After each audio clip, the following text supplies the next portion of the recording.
بہلول کا نام آپ نے سنا ہوگا، یہ مشہور مجاذیب میں سے یہ مجذوب گزرا ہے۔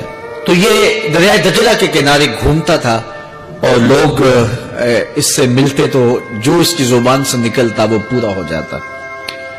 تو ایک دن دریائے دجلہ کے کنارے یہ گھوم رہا تھا کہ ہارون رشید اپنے مکان کی، اپنے محل کی چھت پہ ٹہلتے ٹہلتے بہلول کو دیکھتا ہے۔ تو خادموں کو کہا کہ ذرا اسے میرے پاس حاضر کرو۔ شاہی حکم نامہ تھا۔ جو چھت کے اوپر خادم تھے انہوں نے اوپر سے ڈولی پھینکی اور نیچے والوں کو اشارہ دیا، انہوں نے بہلول کو پکڑا اور ڈولی میں رکھ دیا، اوپر والوں نے رسیاں کھینچ لی۔ 2 لمحوں کے بعد بہلول بادشاہ کے سامنے تھا۔ تو بادشاہ نے بہلول سے کہا کہ بہلول ایک بات تو بتاؤ۔ کہا پوچھئے۔ کہا آپ خدا تک کیسے پہنچے ہو؟ تو بہلول نے مسکرا کے کہا جیسے آپ تک پہنچا۔ تو بادشاہ کا تو خیال تھا کہ کوئی بڑی باریک بینی سے کوئی فلسفہ بتائے گا، لیکن یہ 2 لفظوں میں اس نے کہہ دیا جیسے آپ تک پہنچا۔ بادشاہ نے کہا میں نہیں سمجھا، حضرت آپ سمجھا دیجئے۔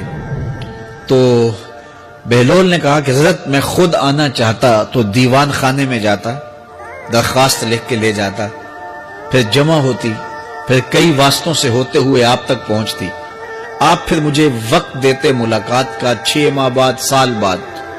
اس وقت پہ میں تیار ہو کے ملاقات کرنے آتا، آپ کے کوئی شاہی مہمان آ جاتے تو پھر ملاقات منسوخ ہو جاتی، پھر بھی آپ کی مرضی ملاقات ہوتی نہ ہوتی۔ میں چاہتا تو مہینے سال لگ جاتے، لیکن ملاقات پھر بھی آپ کی مرضی پہ، اور جب آپ نے چاہا ہے تو 2 گھڑیاں بھی نہیں لگی۔ تو کہا بندہ چاہے تو کروڑوں سال بھی بیت جائیں، اس کے قرب کی کوئی انتہا نہیں ہے، لیکن جب وہ چاہے تو 2 گھڑیاں بھی نہیں لگتی۔ تو کہا کہ قل ان کنتم تحبون اللہ فاتبعونی یحببکم اللہ، کہ اگر تم اللہ سے محبت کرتے ہو تو آسان طریقہ تمہیں بتا دیتے ہیں، میرے محبوب کی چوکھٹ پہ آ جاؤ، اللہ اکبر، جس کو تم ڈھونڈنے نکلے تھے وہ تمہیں وہاں مل جائے گا، اور تم اس سے محبت کا دعویٰ رکھتے تھے وہ تم سے محبت کا دعویٰ کرے گا، اور پھر جب تم اس کے محبوب ہو جاؤ گے تو پھر جو تم کہو گے وہ کیوں نہیں ہوگا، کیونکہ محبوبوں کی تو بات مانی جاتی ہے نا۔ یہ نظام الدین اولیاء علیہ رحمہ کو محبوب الہی کہتے ہیں نا۔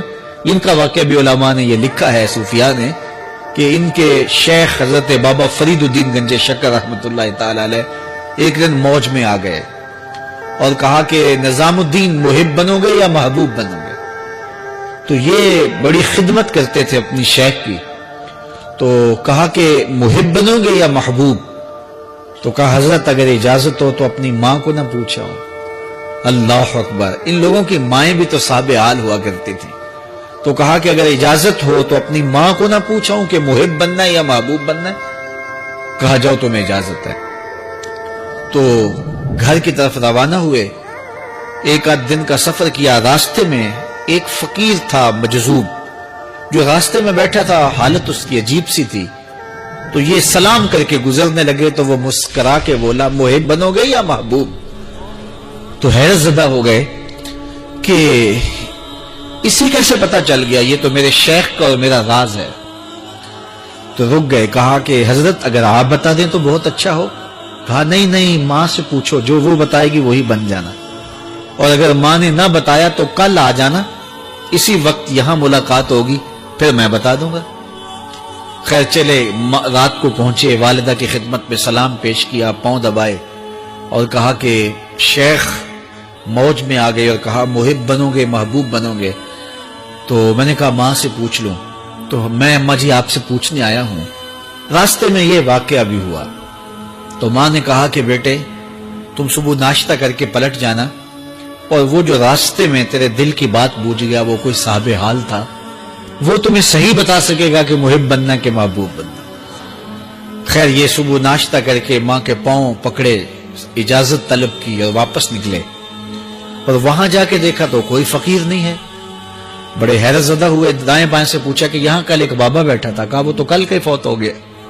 تو کہا اس کی قبر کہاں ہے؟ کہا قبر کس نے بنانی تھی اس کی؟ وہ گندگی کے ڈھیر پہ لوگوں نے پھینک دیا۔ دل میں بڑے حیرت زدہ ہوئے، اتنا با کمال تھا، لیکن اپنی حالت یہ، خیر وہاں چلے گئے اور جا کے کھڑے ہو کے پوچھنے لگے بندہ خدا دل کی باتیں بوجھتا تھا، اور میرے ساتھ وعدہ کیا تھا کہ اگر ماں نے نہ بتایا تو کل آنا، اور اپنا پتہ ہی نہیں تھا کہ کیا ہونے والا ہے۔ یہ بات کہی تو بابا اٹھ کے بیٹھ گیا۔ عرش فرش تے بانگا ملیاں تے مکے پہ گیا شور، بلے شاہ سا مرنا نہیں تے گور پیا کوئی ہور۔ ہاں اٹھ کے بیٹھ گیا اور کہا کہ نظام الدین، محبوب بننا محب نہ بننا۔ محبوں کا یہ حال ہوتا ہے، نہ کفن ملتا ہے نہ دفن ملتا ہے۔ محبوب بنو گے تمہاری قبر پہ بھی میلے لگیں گے۔ فَاتَّبِعُونِي يُحْبِبْكُمُ اللَّهُ، اگر حضور کی اطاعت کرو گے، حضور کی فرما برداری کرو گے تو تم محبوب بن جاؤ گے۔ جب کوئی حضور کا ہو جاتا ہے تو رب اس کو اپنا محبوب بنا لیتا ہے۔ تو حضور کی محبت خدا کی محبوبیت کا ذریعہ ہے۔ اور حضور کے صحابہ کی زندگیاں دیکھیے کہ انہوں نے حضور علیہ السلام کے ساتھ کیسے پیار کیا۔ حضور کی محبت میں اپنی عادتوں کو بدل دیا، حالانکہ عادتیں نہیں بدلی جاتی۔